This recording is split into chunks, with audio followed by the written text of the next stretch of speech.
CEO and founder of Ask My Board and the co-creator of the 8-Figure Exits program.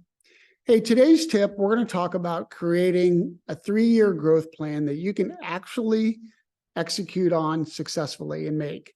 And there's 3 reasons why you want to do that. This is not an academic exercise. The first reason is, I can't tell you how many companies we go into. We talk to the CEOs and founders, and we talk to folks down in the organization, and we ask them, hey, do you know what the 3-year growth plan is? And they're like, nope, we have no idea where we're going. It just seems like we pursue different opportunities, and we're not really sure what the direction of the company is.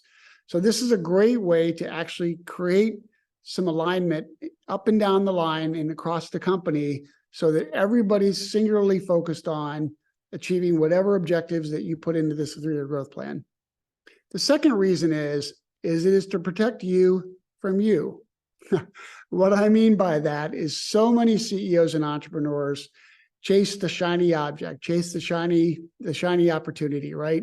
And they go from one opportunity to another, and there's really no structure or reason objectively for pursuing one opportunity versus another. And this is a great way to create this, what I call the whipsaw effect, which is you are asking people to go one direction one day and then maybe another direction another day. And so it's a really great way to objectively control your own pursuit of opportunities to make sure that you actually are focused on the things that you should be focused on. The third reason is, from an exit strategy perspective, is you want to be able to tell that potential buyer exactly what the future direction of the company is. I will say this repeatedly, and I really want you to get it, and that is, a buyer is not buying your past. They are buying the collective future. They want to know, if they put money in, how you or they are going to grow the firm so that they get a return on their investment. So they're buying the future. So it's really important to paint that future for them. And I'll give you a very personal story. My last exit was to KPMG, which is the 4th largest auditing firm in the world. And I got 12 times EBITDA for my deal in an industry that the average is about 3 to 3.5 times EBITDA. So almost 4 times what the average is. And a big reason that I was able to get that amount of money was because I was able to demonstrate to KPMG how they would get a return back on their investment through my 3-year growth plan. In a nutshell, they were doing strategy work in the area that my business was focused on. We did a lot of the delivery and the implementation. And so I was able to convince them through this 3-year growth plan that for every dollar that they were getting, they would get $5 to $10 more if they bought my firm. And it's a big reason why we got the deal done. And it's a big reason why I got 4 times what the average is. So this plays a lot of different roles in creating this plan. But let's talk about how you can do that in a very simple and objective way. So let me show my screen here. And what I'm about to show on the screen is the output from a client of ours that went through this particular exercise. And you can do this on a whiteboard. You can do this with your team. If you want to use our online tools as part of our program, just reach out and let us know. But this is essentially what you're going to do. What you're looking at here is what's called the Ansoff matrix. It is a strategic way that even big companies think about how they're going to go to market. And so you're looking at essentially 2 dimensions. First dimension on the vertical axis here is the markets that you're in or the customers that you serve. So this could be a geographic market, US versus Canada versus any other region, Europe, Asia Pac, whatever.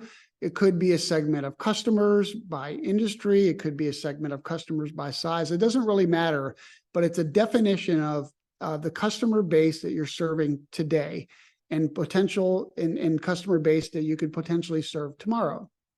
You're then going to look at your current products and services and potentially new products and services and where you should be, what types of products and services you should be selling to your existing customer set and potentially new customer sets. And then you're going to plot them on this Ansoff matrix. And again, you can do this manually through sticky notes, through whatever. You can use our online tool. It doesn't really matter. But you want to basically be able to plot out your products and services existing and new, customers and markets existing and new, and where you should be spending your time and attention. And so let's focus on this green area, which is the lowest risk, highest probability area that you could focus on, which is basically selling your existing products and services to your existing customers. And what you want to think about here is, have you fully penetrated the markets that you're in today? There's a story of a company called Dude Wipes. Don't know if you're familiar with them, but they were actually a Shark Tank company.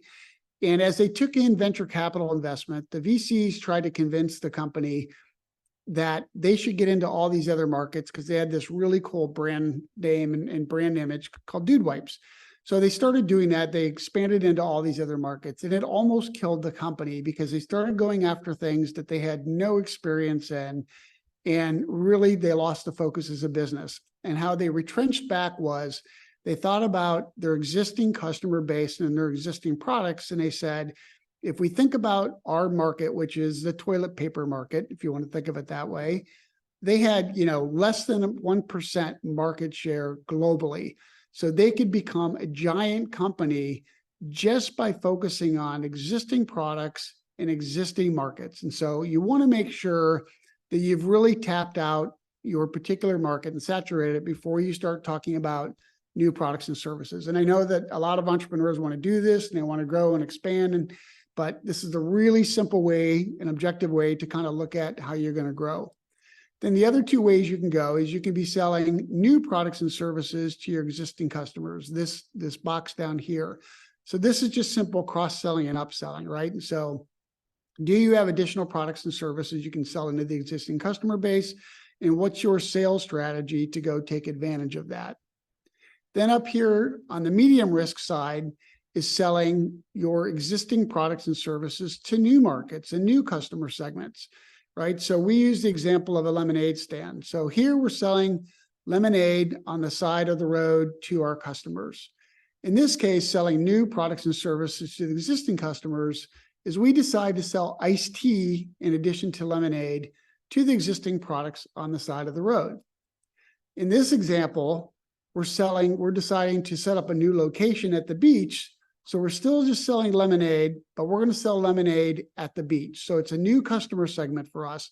And there are risks in each one of these. There are risks of, I don't know if the new customer segment has the same needs as my existing customer segment, but I'm going to test and experiment. In this case, I don't know if my customer base is willing to accept and buy additional products and services for me.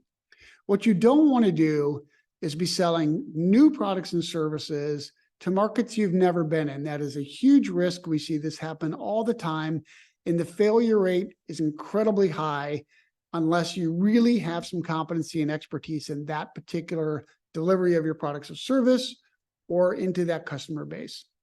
So we hope this was helpful. We don't have a particular PDF for you in this one, but please use this matrix, this Ansoff matrix, as your strategic framework with your team to objectively think through how you're going to create your plan. And then based on how you map out your products and services, existing, new markets and customers, existing and new, you can then create a three-year roadmap about how you're going to grow the business. Hope you found this successful and valuable. The next tip is we're going to focus on probably the most important thing, the one thing that we talk about that you should be focusing on as a business. And we'll kind of leave that to a surprise. And so you can look forward to the next step. Thanks a lot, and we'll see you in the next video.